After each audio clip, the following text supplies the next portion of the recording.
Hey guys, welcome back to my channel. So आज है, कौन सा दिन है आज? आज है ट्यूसडे। जी आज है ट्यूसडे। सो अभी है इवनिंग के टाइम। अभी टाइम हो रहा है आई थिंक 4 बज रहे होंगे। सो अभी मैं लंच करके और आप अभी देखे हैं कि मैं कपड़े सुखाई थी, उसको लाने के लिए ऊपर गई थी। सो वो सुखाए कि नहीं वही देखने के लिए गई थी, क्योंकि यहाँ पे जो है धूप बिल्कुल भी नहीं निकल रही है और जो है बहुत ठंड और क्या बोलते हैं फॉग बहुत ज़्यादा है, इसलिए कपड़े नहीं सूख रहे हैं। तो मैं वही चेक करने के लिए गई थी, क्योंकि किसी की पैंट्स जो है वो थोड़ी शॉर्ट्स हो रही है। सो मैं वही लाने के लिए गई थी। सो मैं बहुत दिन बाद आज ये वीडियो शूट कर रही हूँ। उसका कुछ रीज़न है। रीज़न एक्चुअली बहुत बड़ा एक रीज़न है, जिसकी वजह से जो मेरी जो मेंटली जो पोजीशन वो थोड़ी सी अभी डिस्टर्ब है, इसीलिए मुझे इस सब में कुछ दिलचस्पी नहीं है, कुछ मन नहीं लग रहा है। सो इसीलिए मैं कुछ दिन से वीडियो शूट नहीं कर रही थी। तो मुझे लगा नहीं, आज आप लोग को भी बताना चाहिए कि आखिर हुआ क्या है।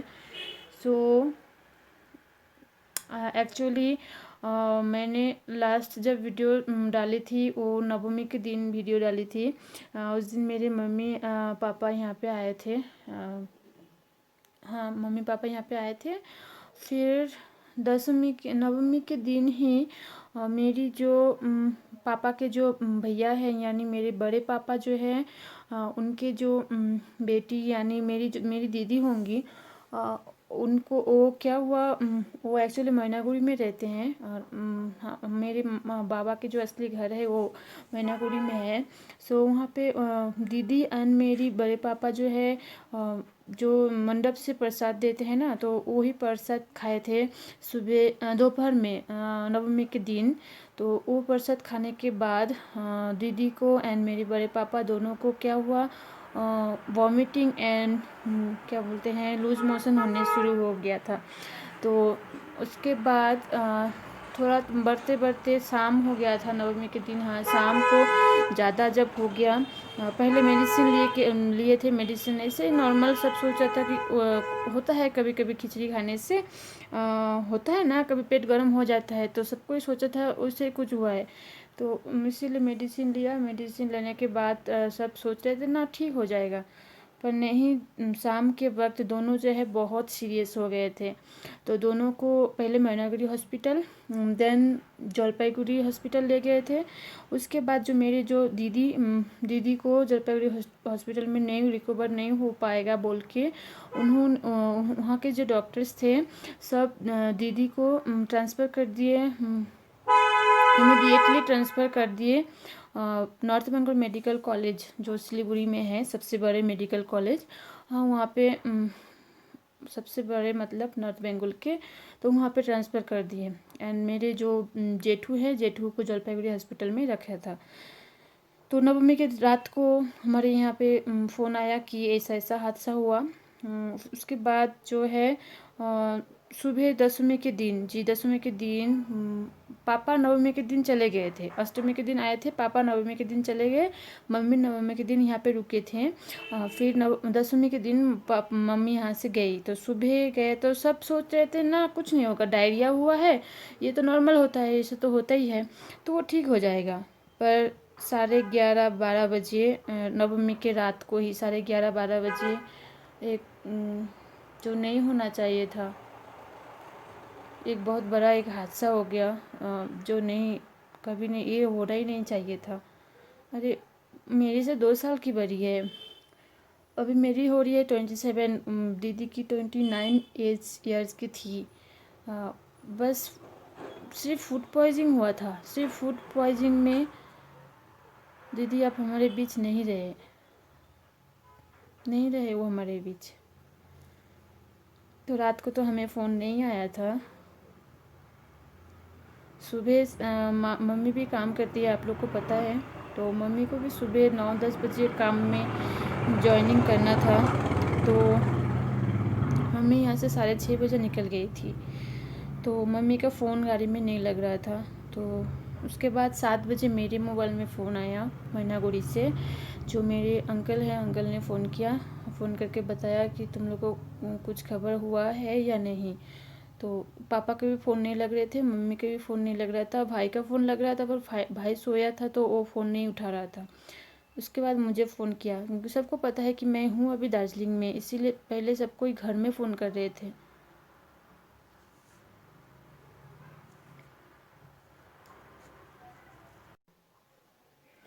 सॉरी, एक्चुअली खुशी के पापा के फ़ोन आया था तो मुझे फ़ोन रिसीव करना पड़ा।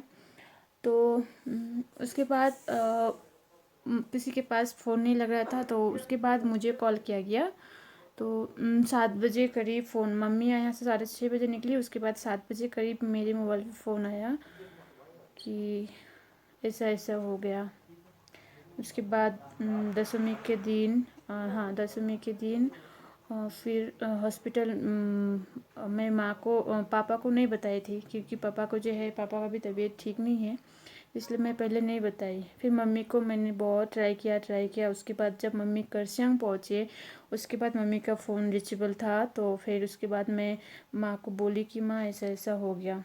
फिर घर में भी फ़ोन की, उसके बाद पापा को भी बताया।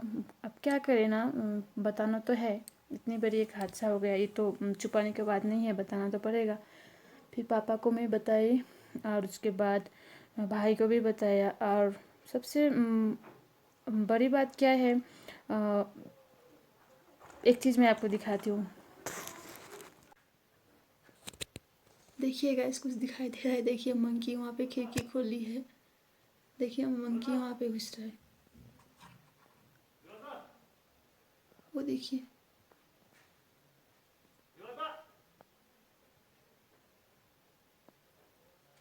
देखिए यहाँ पे मंकी बहुत आता है, अगर खिड़की ये सब बंद ना हो ना गाइस तो मंकी अंदर आ जाता है।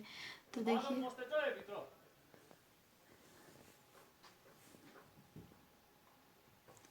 मुझे देखिए,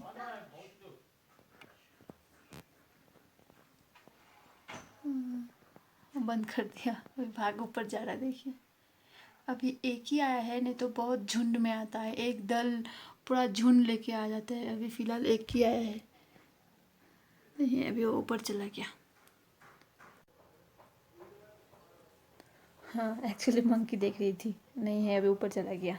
तो ऐसा मंकी यहाँ पे आते रहता है। तो अभी मैं वीडियो बनाने के टाइम में आ गया, तो इसलिए आप सबको दिखा दी।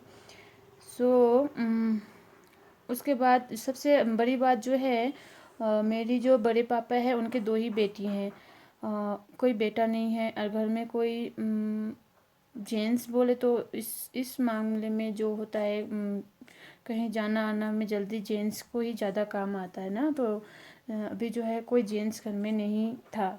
तो दोनों बीमार थे, मेरे बड़े पापा एंड मेरी छोटी जो सिस्टर है वो और बड़ी वाली दीदी ठीक थी। और मेरी जो जेठी है, मेरी बड़ी बड़ी माँ, वो भी ठीक थी। तो बड़ी माँ जो है छोटी बेटी को लेके मेडिकल में थी, नॉर्थ बंगाल मेडिकल में। एंड बड़े पापा के साथ बड़े जो दीदी है वो थे। तो ऐसा होने के बाद जो मेडिकल में अकेले मेरी जो बड़ी माँ है वो अकेले थी। तो उसके बाद हमारे घर से मेरे भाई मेरे पापा गए, माँ तो रास्ते पे थी, माँ बाद में गई वहाँ पे। सो उसके बाद बहुत कुछ बहुत झमेला हुआ, मतलब झमेला मीन्स पहले लास्ट बॉडी को नहीं दे रहे थे वो लोग, हाँ बॉडी को भी वो लोग कोविड-19 का टेस्ट किया। अगर वो ठीक रहा तो बॉडी को देंगे, अगर नहीं हुआ तो फिर आपको तो पता ही है क्या क्या होता है। उसके बाद 3 घंटे बाद रिज़ल्ट आया, का रिपोर्ट आने के बाद 6:30 करीब रात को डेथ हुआ था, 11:30-12 बजे। तो दूसरे नेक्स्ट डे 6:30 शाम को 6:30-7 बजे करीब बॉडी को घर वालों पे सौंपा गया। उसके बाद जो है पापा, मेरे पापा एंड मेरी बड़ी मम्मी सब लेके गए। और मेरे जो बड़े पापा थे उसकी हालत बहुत नाजुक थे, इसीलिए पापा को, बड़े पापा को कोई नहीं बताया कि इतनी बड़ी एक हादसा हो गई, कुछ नहीं बताया। उनकी बेटी अब दुनिया में नहीं रही, ये बात कोई बता ही नहीं सका। और उनको बताने की पोजीशन नहीं थी कि उनको वो ये बात सुन के शायद कुछ ख़राब ना हो जाए, इसीलिए डर से कोई कुछ नहीं बताया। फिर क्या हुआ, बॉडी को लेके गए, उसका अंतिम संस्कार सब कुछ हो गया। अभी ये 4-5 तारीख को क्रियाक्रम भी है। अभी बड़े पापा को 4 दिन बाद पता चला। 4 दिन बाद हॉस्पिटल से उनको रिलीज़ किया, तो अभी घर लाने के बाद तो उनको पता चल ही जाएगा, तब तो छुपाने का फ़ायदा नहीं है। फिर सब कुछ बता दिया। अभी क्या बोले, कुछ बोलना है नहीं। बड़े पापा जो है अभी भी बहुत, उनकी शरीर जो है बहुत वीक है, बहुत नाजुक है। अभी भी चुपचाप से खामोश से बैठे रहते हैं, किसी से बात नहीं करना, खाना वाना कुछ नहीं खा रहे गाइस। मतलब मैं तो हूँ दार्जिलिंग में, पर ये सब सुन सुन के फ़ोन में सुन रही हूँ ना, हमेशा अंकल से बात हो रही है, आंटी से बात हो रही है, मम्मी से बात हो रही है, पापा से बात हो रही है। तो ये सब सुन सुन के ना जो दिमागी हालत जो है ना, थोड़ी सी मेंटल जो स्थिति होती है वो अभी नहीं है कि मैं हंस खेल के मेरी नॉर्मल जो लाइफ है मैं आप सबसे शेयर करूँ, वो मेरे से नहीं हो रहा है। इसीलिए मुझे लगा नहीं, इतने दिन से मैं आप लोगों को कुछ बताया नहीं, मुझे बताना तो चाहिए ना। तो इसीलिए मैं आज इवनिंग के टाइम अभी खुशी सोई है, तो मुझे लगा नहीं आप लोग को मैं इन्फॉर्म कर दूँ। सो गाइस, यही था रीज़न। तो आप सोच सकते हो ना, घर में हम अगर एक डॉगी को ही पाल ले, अगर 2-3 साल बाद उसे कुछ हो जाता है तो कितनी बुरा लगता है ना। तो मैं खुद एक माँ हूँ, मेरी भी एक बच्ची है, तो आप नहीं सोच पा रहे हो कि हमारे ऊपर अभी क्या बीत रहा है। मुझे तो छोड़िए, हम सबको छोड़िए, क्योंकि हम तो अभी दूर है ना। उनके पेरेंट्स के, मेरी दीदी के पेरेंट्स की हाल सोचिए, मेरे बड़े पापा बड़ी माँ की हाल सोचिए कि क्या हो रहा होगा, उनके ऊपर क्या बीत रहा होगा।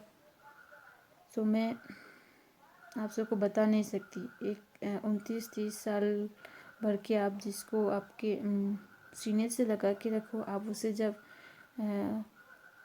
आपसे दूर भेज दो और कभी आप उससे मिल नहीं पाओगे, ये ख्याल ही कितनी भयंकर है, तो हकीकत सोचिए कितनी भयंकर हो सकती है। सो गाइस, मैं मेरे साथ साथ आप सबको भी शांति कर रही हूँ, तो आप सबको शांति करना मेरा कोई रीज़न नहीं है, बस मुझे आप सबको ये सब बताना था।